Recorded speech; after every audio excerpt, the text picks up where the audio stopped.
저 꿈틀대는 형체는 표지판 뒤에서 한참 동안 우물쭈물 하더니 마침내 나를 향해 스르르 기어 나왔다. 아 하고 나도 모르게 탄성을 질렀다. 그건 아버지였다.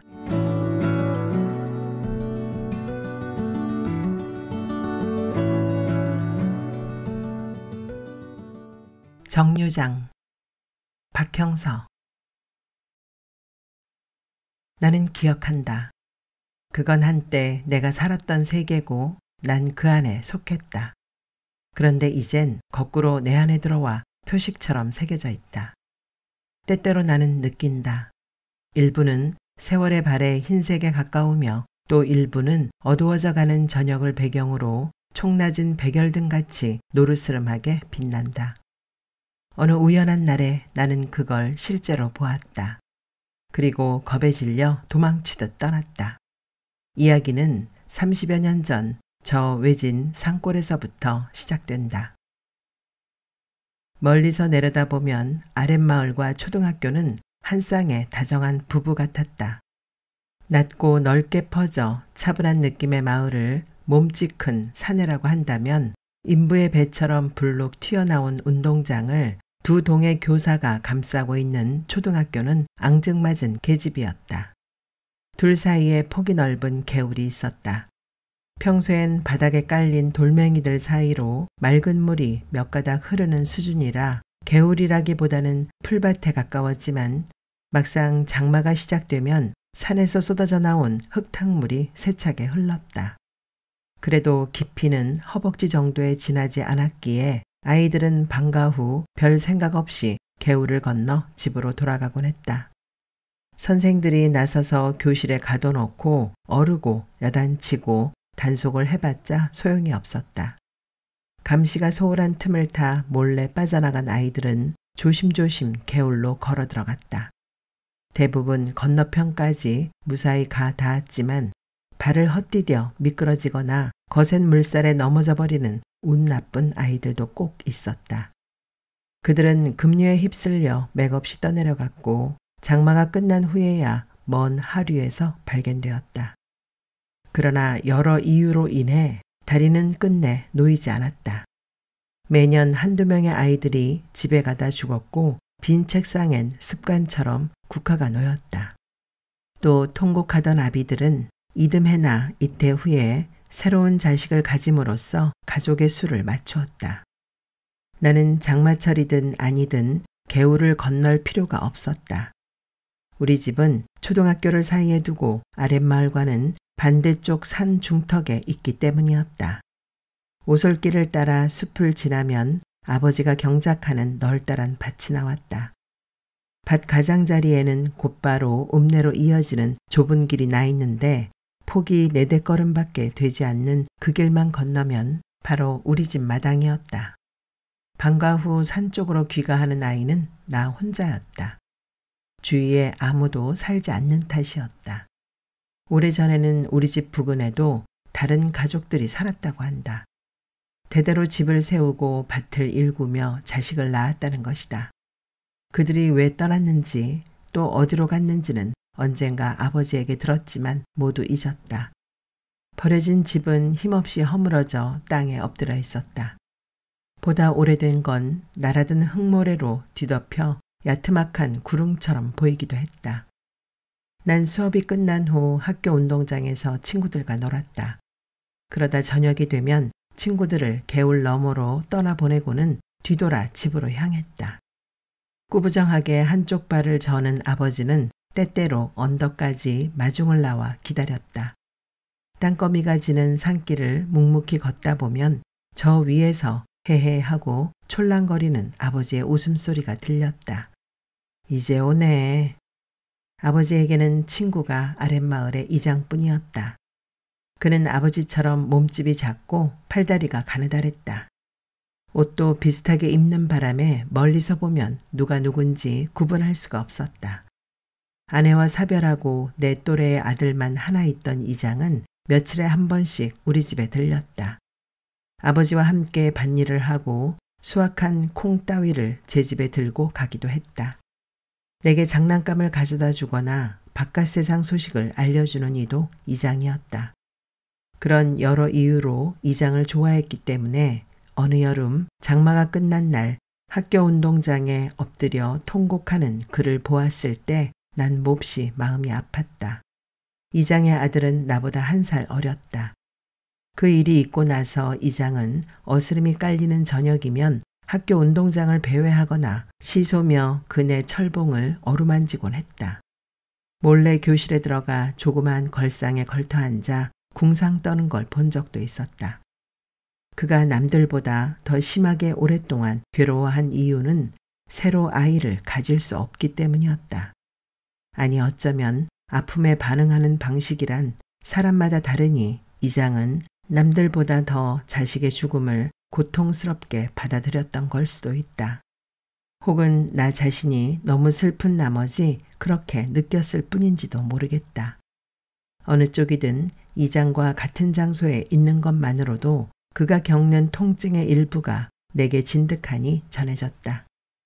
집에 돌아가 이장에 대해 말하면 아버지는 안타까움이 가득한 얼굴로 들었는데 그러다 슬그머니 손을 내밀어 내 뺨이며 팔을 쓰다듬을 때에는 왠지 잔뜩 겁에 질린 것 같기도 했다.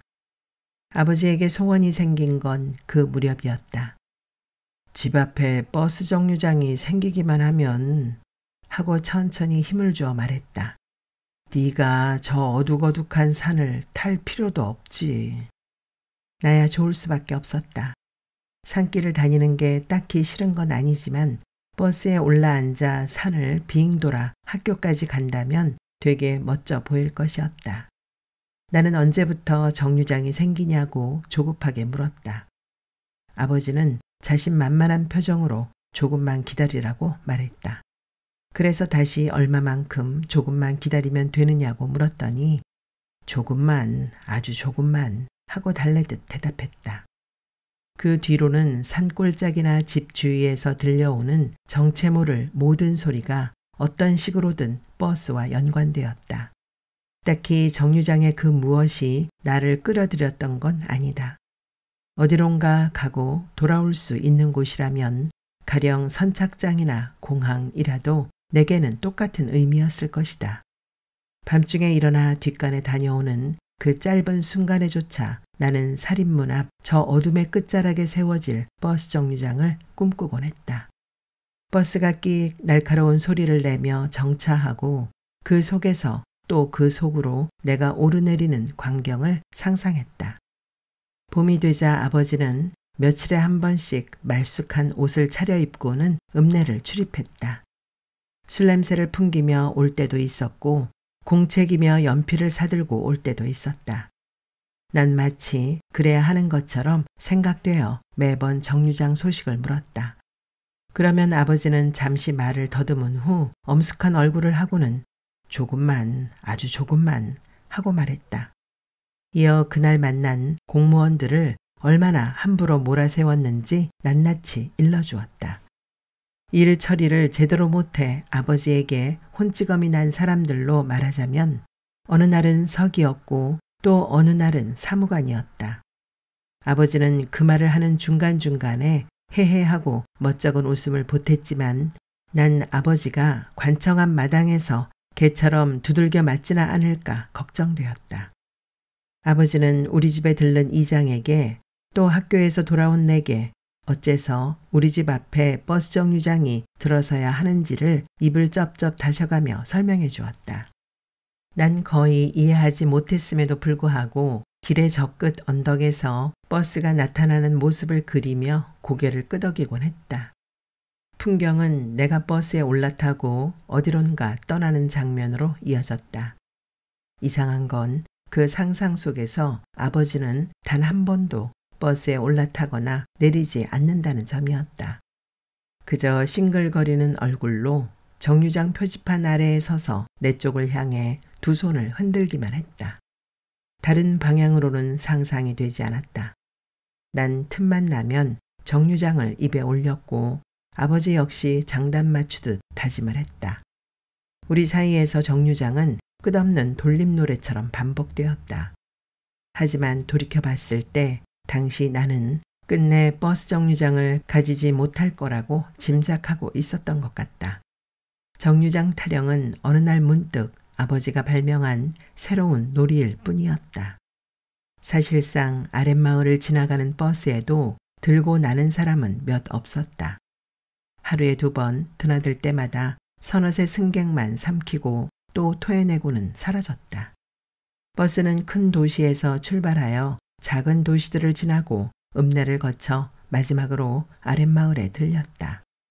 여기저기 파이긴 했지만 그래도 그 사이에는 버스가 다니기에 충분할 정도의 도로가 깔려 있었다. 반면에 아버지의 밭에서 읍내로 이어지는 길은 폭이 좁고 포장도 되어 있지 않았다.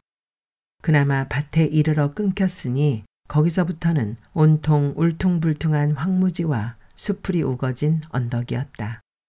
만약 덩치 큰 버스가 거기까지 오고 나면 좁은 길과 황무지 사이에서 갈 곳을 잃고 그대로 주저앉아 버릴 게 뻔했다. 밭에서 언덕을 거쳐 초등학교 뒤편으로 가파르게 이어지는 길이 새로 놓이지 않는 한, 그리고 버스가 오는 건 또 오길 바라는 건 무리였다. 그러나 아버지는 어찌나 통이 크던지 그런 자질구레한 문제엔 별로 신경을 쓰지 않는 눈치였다. 그게 이제 곧 생길 거야 하고 입버릇처럼 말했다. 무조건 믿으라며 가슴을 탕탕 치기도 했다. 아버지에 의하면 그건 내게 주는 선물이었고 시간이 좀 걸리겠지만 반드시 내게 주어질 것이었다. 그래서 나 역시 친구들과 뒤엉켜 놀다가 별다른 할 말이 없을 때면 큰 소리치며 자랑하곤 했다. 나도 곧 정류장을 갖게 될 거야. 하지만 그렇게 되리라고 진심으로 믿은 건 아니었다. 난 믿지 않았다. 좋다고 까불긴 했지만 집 앞에 커다란 버스가 들어와 저 너머의 다른 세계로 이어준다는 꿈은 사실 너무 거창했다. 게다가 굳이 그래야만 할 이유도 없었다. 내가 필요로 하는 건 집과 아랫마을 사이에 모두 놓여 있었으니까. 거기에 내 친구가 있고 내 학교가 있었다. 아버지와 밭도 거기 있었다. 나는 내가 누리는 그곳에서의 매 순간에 별다른 불만을 갖고 있지 않았다. 그게 행복이었는지는 알 수 없다. 어쩌면 겁을 먹었던 건지도 모르겠다. 정류장이 들어서는 순간 소중한 것들의 일부가 혹은 전부가 나를 떠나리란 그런 슬픈 예감 말이다. 그 와중에도 떠나는 게 내가 되리란 생각은 한 번도 해본 적이 없었다. 그 해의 여름 학교에서 돌아오던 나는 마당 앞에 낯선 사람들이 서 있는 걸 보았다. 뭐든 참견하고 싶은 마음에 가방을 덜컹거리며 뛰어갔다. 아버지는 바보처럼 입을 해벌린 채 땀을 흘리는 인부들과 그 곁에 빳빳이 선 젊은 공무원 주위를 맴돌고 있었다. 가까이 다가가자 길 옆에 파놓은 구덩이가 눈에 들어왔다. 인부들이 긴 쇠막대와 연결된 잿빛 시멘트 뭉치를 그 구덩이 안으로 밀어넣는 중이었다. 쇠막대, 그러니까 노란색 페인트가 칠해진 버스 정류장 표지판이 햇빛을 받아 반짝반짝 빛나고 있었다. 그제야 나는 빽빽 소리를 지르며 아버지한테 달려들었다. 우린 서로 부둥켜 안고 빙글빙글 돌았다. 그날 아버지와 난 정류장 표지판 아래에 나란히 쪼그리고 앉아 한참 동안 머물렀다.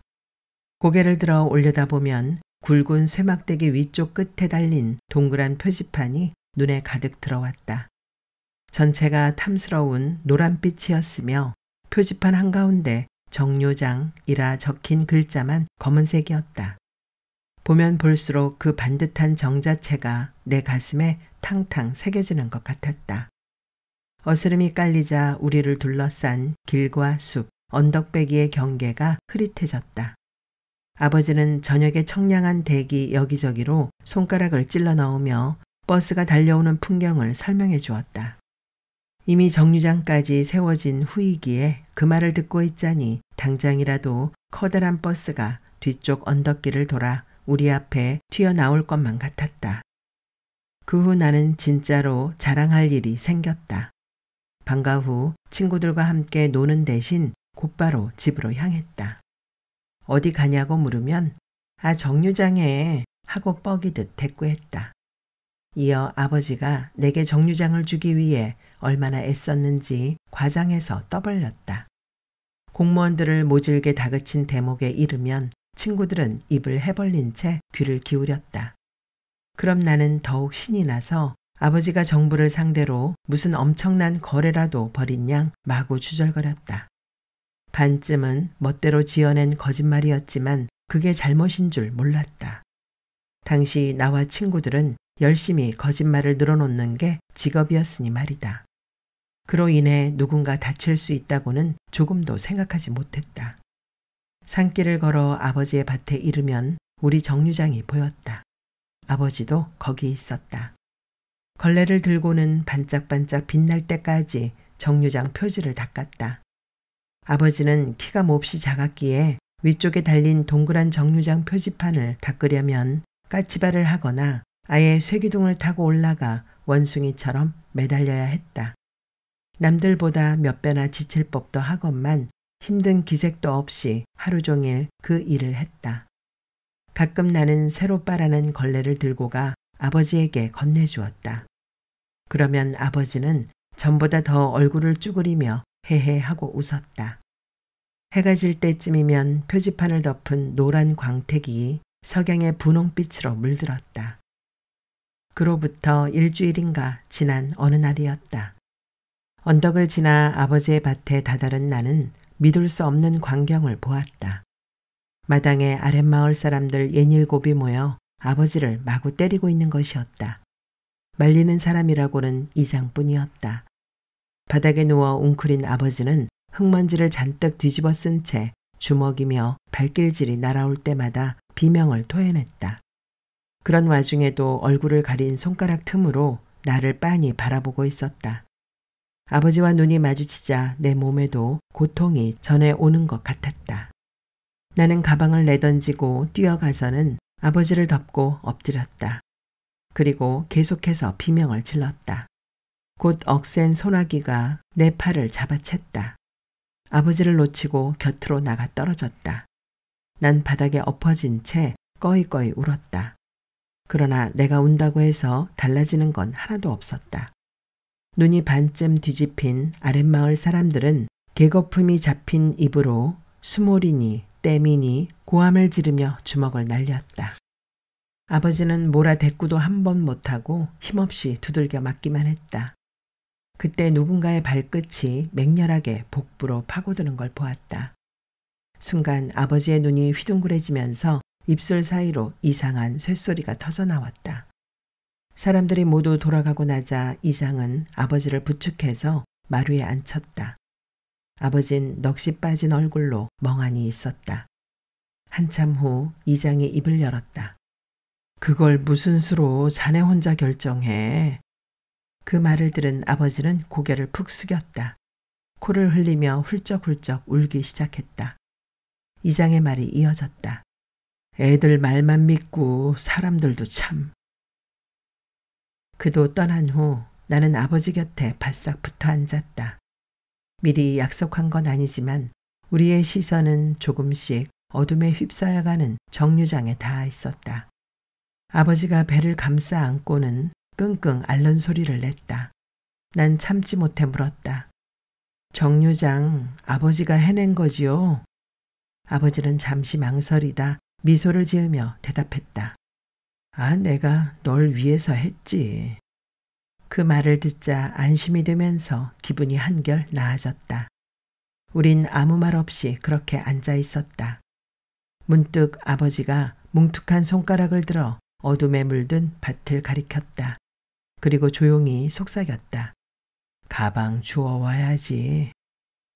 그 뒤로 나와 친구들은 서로에게 말을 걸지 않았다. 어느 쪽이 먼저랄 것도 없이 그냥 자연스럽게 그렇게 됐다. 교실에 빈자리가 늘어났다. 급류에 휩쓸려 간 게 아니라 어디론가 떠나갔다는 것이다. 난 수업이 끝나면 곧바로 학교문을 나섰다. 마루에는 시름시름 앓는 아버지가 퀭한 눈으로 정류장을 바라보고 있었다. 그럴 때면 집 앞에 늠름하게 버티고선 저 노란 정류장 표지판과 아버지는 서로의 속에 들어앉은 듯 가깝게 교감하는 것 같았다. 어느 먼 도시에 산다는 고모 부부를 만난 것도 그 무렵이었다. 그들은 사나흘에 한 번씩 찾아와 몸이 누렇게 변해가는 아버지랑 잠시 이야기를 나누고는 돌아갔다. 그러고 나면 아버지는 다시 마루에 누워 정류장 표지판만 물끄러미 바라보았다. 집 앞에 정류장이 생긴 후로 아랫마을을 왕래하던 버스는 끊겼으나 그렇다고 곧바로 우리 집 앞으로 운행하는 것도 아니었다. 황무지 위쪽으로 길을 더 멀리 잇는 공사가 시작된다고 했지만 말뚝이 몇 개 박히고 나서는 소식이 끊겼다. 한편 아랫마을에는 날마다 트럭이 나타나 사람들을 내쫓고 집을 부수었다. 사람들은 파란 작업복을 입은 인부들 앞에 무릎을 꿇고는 사정하고 애원하고 울다가도 개울 근처에서 알짱거리는 나를 발견하기만 하면 입을 꾹 다문 채 이글거리는 눈으로 노려보았다. 그 즈음의 며칠은 시간이 무척 지루하게 흘렀다. 아침마다 일어나 학교에 갔고 얼마 남지 않은 아이들과 교실에 앉아 공부를 했다. 방과 후에는 쓸쓸히 오솔길을 되짚어 돌아왔다. 학교에 남아 저녁 늦게까지 놀다 집에 돌아올 때는 나무 사이를 뛰어다니는 다람쥐를 구경하거나 포근한 낙엽더미에 누워 여유 부리는 걸 좋아했다. 하지만 막상 해가 밝은 오후에 어둠 걱정 없이 돌아오게 되자 그런 것들이 전부 시시해졌다. 난 평소 다니던 길에서 벗어나 먼 곳까지 훑고 다녔다. 마주치는 모든 바위와 늙은 나무에 지문을 묻혔던 것 같다. 그리고 그런 행위를 통해 산이 나를 기억하는 만큼 나도 산을 기억하려 했다. 심심하기 때문이 아니라는 것쯤은 알았지만 어째서인지 정확히 짚어낼 수도 없었다. 그러던 어느 날 나는 알게 되었다. 그때 나는 꽤 높은 봉우리까지 올라가 아랫마을을 내려다보고 있었다. 낯익은 많은 사람들이 짐을 싣고 마을을 떠나는 중이었다. 마치 장마로 불어난 개울의 급류 같았는데 멍하니 보고 있자니 아차하는 순간에 나도 휩쓸려 갈 것 같았다. 실제로 난 가벼운 현기증 같은 걸 느끼고는 봉우리의 가장자리에서 위태롭게 휘청거렸다. 그리고 뒤쪽으로 엉거주춤 주저앉았다. 바로 그때, 그러니까 엉덩이가 바닥에 닿는 순간 난 온 산을 헤집고 다니며 내가 해오던 작업의 의미를 깨달았다. 난 무심결에 그 모든 것으로부터 떠날 준비를 하고 있었던 것이다. 무서운 기분이 들었다. 엉금엉금 기어 바닥에 내려섰다. 둘러맨 가방끈을 단단히 움켜잡고는 산길을 마구 내달렸다. 언덕을 돌아 오솔길로 접어들 때 낙엽을 잘못 밟았고 그 바람에 발을 삐끗하며 엉망으로 나뒹굴었다. 무릎이 까이고 피가 배어 나왔다. 하지만 난 발딱 일어섰다. 엄살을 부리고 어쩌고 할 기분이 아니었다. 처음엔 좀 절뚝거렸지만 곧 평소처럼 세차게 달릴 수 있었다.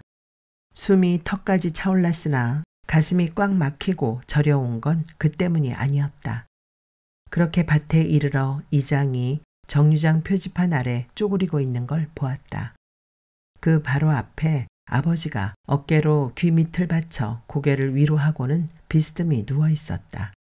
난 한달음에 뛰어갔다.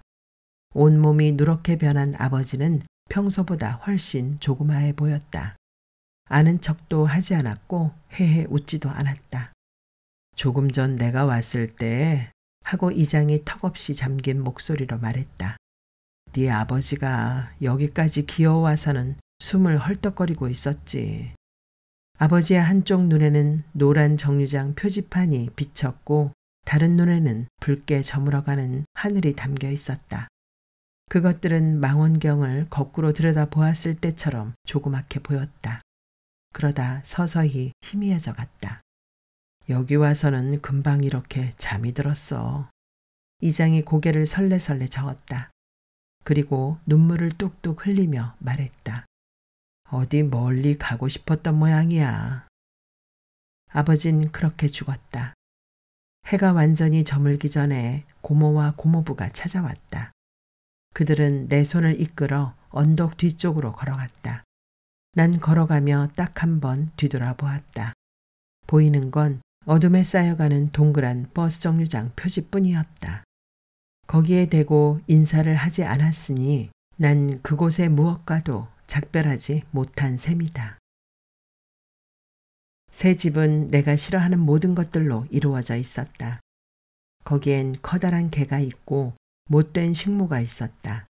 아니, 그게 아닐지도 모른다. 그들이 나를 좋아하고 내게 친절히 대했을 수도 있다. 하지만 어쨌든 낯설었다. 난 당시 10살이었고 낯설다는 것과 고통스럽다는 걸 제대로 구분하지 못했다. 밤에 불을 끄고 침대에 누워있으면 아버지가 눈을 퀭하니 뜬 채 하늘을 바라보던 장면이 떠올랐다. 멀리 가고 싶었던 모양이라고 이장이 말했지만 내 생각은 달랐다. 아버지가 도대체 어딜 가려 했단 말인가? 나를 거기 남겨둔 채 어떻게 떠날 수 있단 말인가? 아버진 그럴 사람이 아니었다. 아버진 그저 나를 배웅하려 했던 것이다. 그리고 언제든 돌아올 수 있도록 거기 남아있으려 했던 것이다.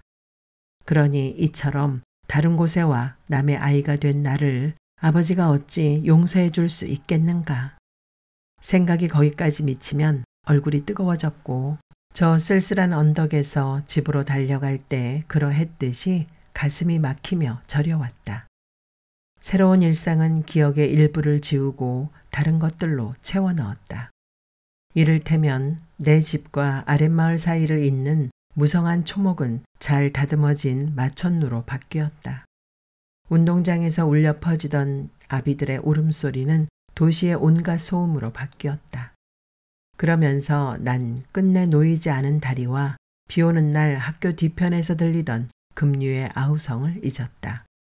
운동장에서 함께 뛰놀던 친구들을 잊었고 젊은 선생들을 잊었다. 또한 언덕에서 내려다 보이는 아랫마을의 풍경이며 거기 살던 사람들을 잊었다. 그러자 언덕을 내달리던 나 자신도 기억에서 사라져갔다. 어쩌면 그건 사실이 아닐 수도 있다. 하지만 최소한 그러려고 노력했다. 난 내가 다시는 될 수 없는 무엇, 다시는 돌아갈 수 없는 어떤 곳을 잊고자 했다. 그럼으로써 새로운 환경에 스며들 수 있기를 바랬다. 모두 물속에 잠겨버렸다. 이제 그곳엔 아무도 살지 않는 내 옛집과 폐허가 된 밭, 그리고 저 노란 버스 정류장 표지만이 남아있을 뿐이다. 아니, 그마저 어디론가 사라졌을지도 모를 일이다. 난 내 지난 날과 관련해 아무것도 확신할 수가 없었다. 서서히 아버지는 내 곁에 존재했던 실체가 아니라 지나간 시절의 흐릿한 상징처럼 여겨졌다. 어느 때인가부터 아버지를 그리며 서글퍼하지 않게 되었다.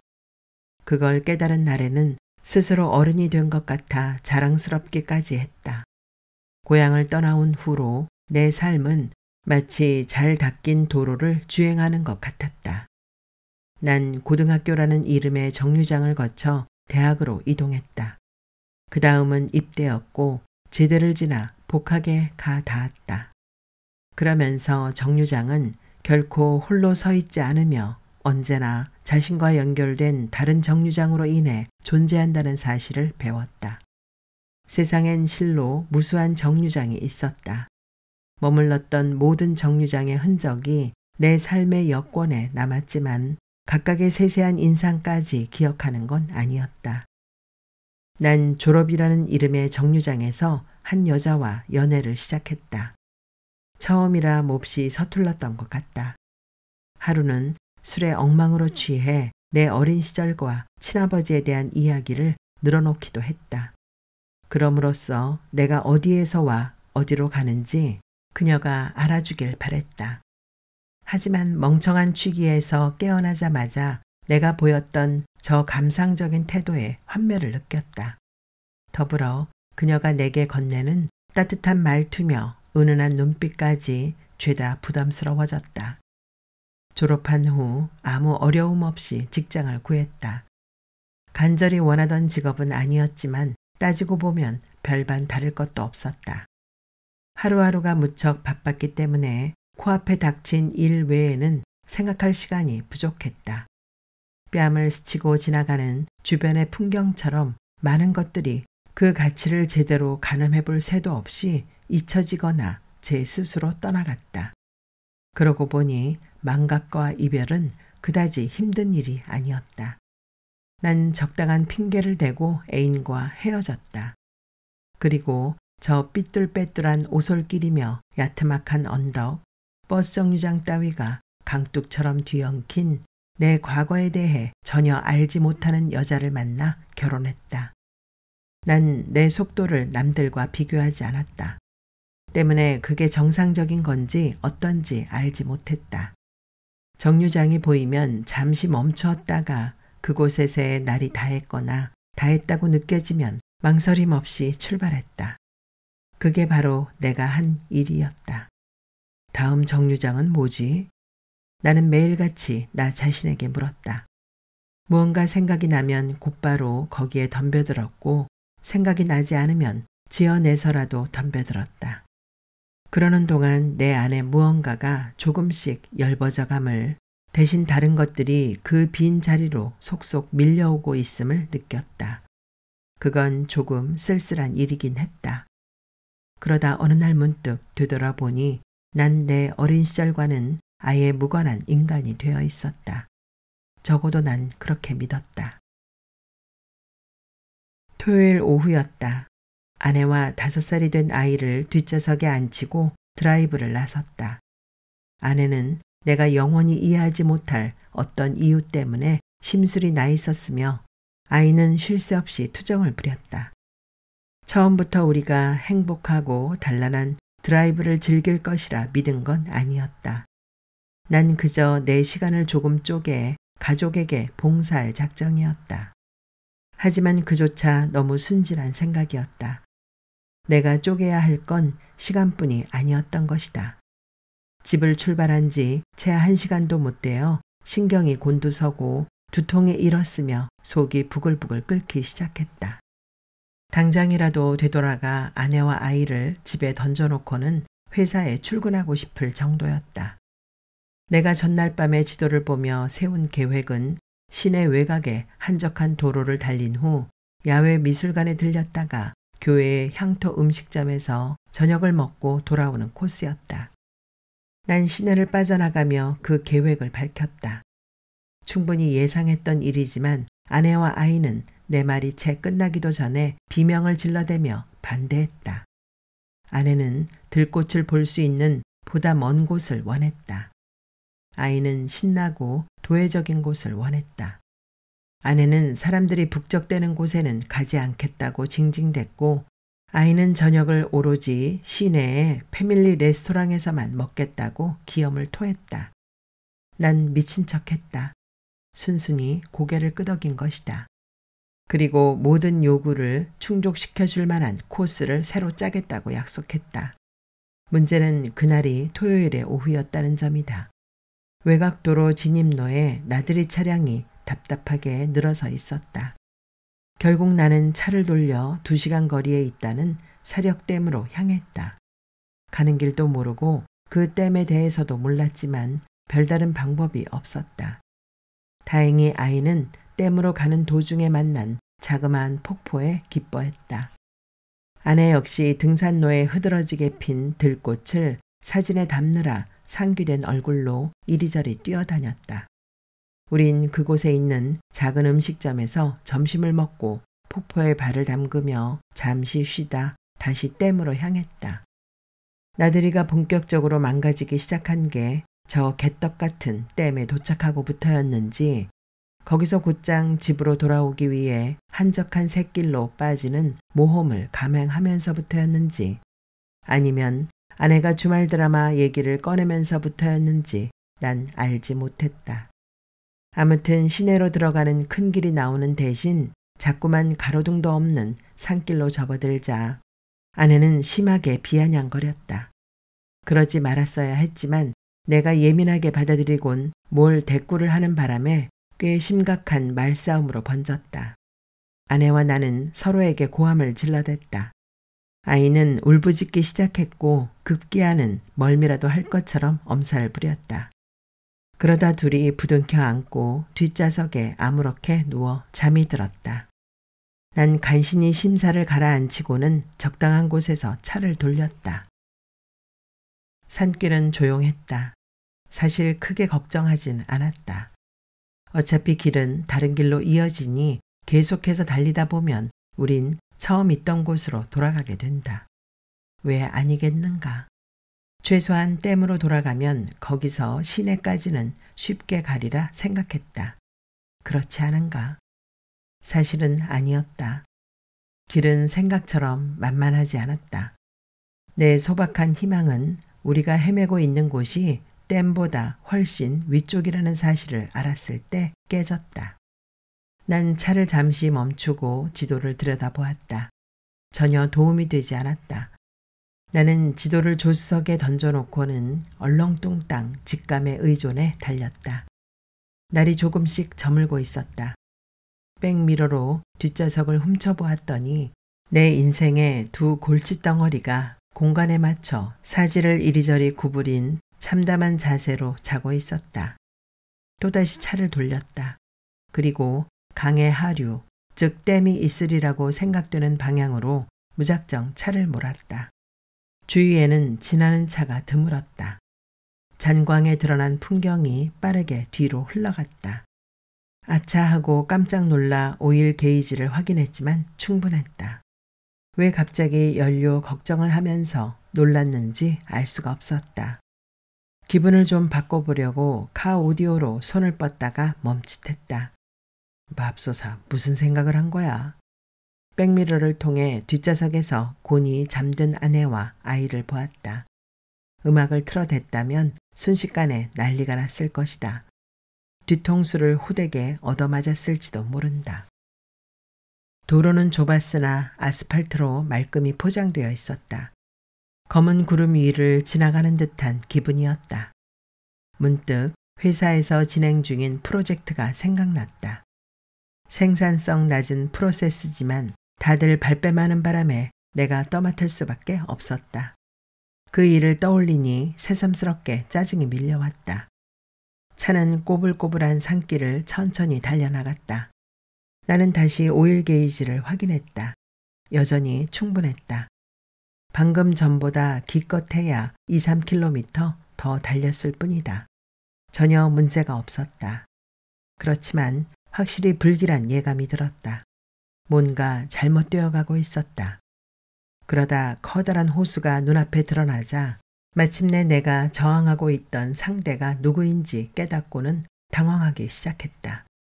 석양을 받아 호수 주위에 펼쳐진 초목과 바위의 형상이 눈에 익었던 것이다. 가슴이 뛰었다. 온몸에 혈관을 타고 피가 징징 소리를 내며 흘렀다. 그 아래가 어떤 곳이었는지 난 기억하고 있었다. 거기에 이장이 살던 아랫마을이 있고 내가 다니던 학교가 있었다. 둘 사이 저 검은 호수 밑바닥에는 또한 작은 개울이 있었다. 평소에도 맑은 계곡물이 흐르다가도 비만 왔다 하면 순식간에 탁한 급류로 돌변해 아이들을 낚아채가곤 했다. 바로 거기였다. 거기에 그 모든 흔적들이 고스란히 가라앉아 있는 것이다. 그곳에 닿기 전까지 나는 미처 몰랐었다. 그동안 잊으려 애를 써왔으니 말이다.